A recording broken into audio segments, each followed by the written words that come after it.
তো বন্ধুরা, চাষি ফ্যামিলিতে জানো এক্সট্রা ঘর না থাকলে কিন্তু ঘরে কোনো জাত থাকে না।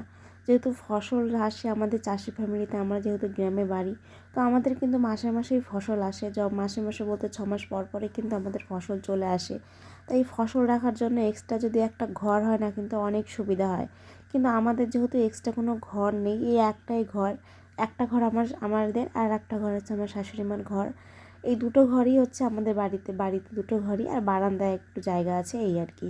মানে আত্মীয় স্বজন যদি আসে তাহলে বারান্দায় শয়, কিংবা আমার শাশুড়ি মার ঘরেই শয়।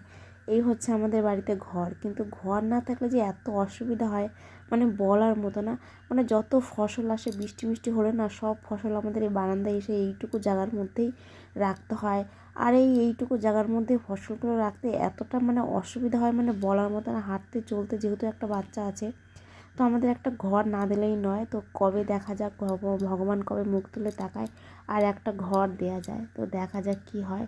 তো এখানে দেখো, আমি সমস্ত আশেপাশে কাজ সেরে রান্নাবাড়ি করে চলে এসেছি আমাদের বাড়িতে। যেহেতু ফসল চলে এসেছে, তো সেই ফসলগুলো কিন্তু রোদে দিতে হবে, তাই জন্য কিন্তু জায়গা নেই। তো এখানে কিন্তু আমাদের বেগুন গাছ লাগানো হয়েছিল, মানে অনেক গাছ লাগানো হয়েছিল।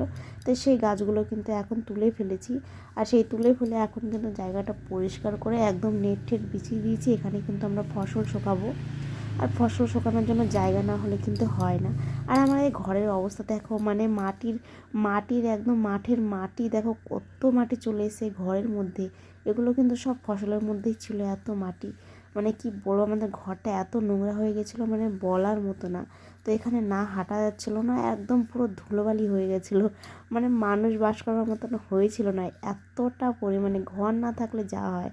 তো আমি কিন্তু একটু বাইরে ধুলোবালি যেহেতু হচ্ছিলো, তাই একটু ভালো করে ঝাড়টা দিয়ে নিলাম। যেহেতু আমাদের ছোট্ট ঘর, ঘরে যেহেতু এক ফোঁটাও জায়গা নেই।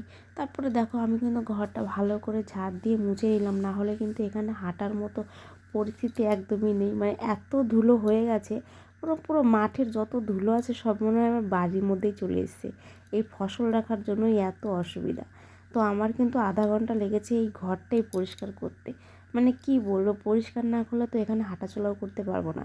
এতদিন যেহেতু ফসল ছিল, বৃষ্টি ছিল বাইরে, তো যাই না, ঘরটা নোংরা হয়েছিল। আর ভিডিওটা কেমন লাগলো সবাই একটু জানিয়ে।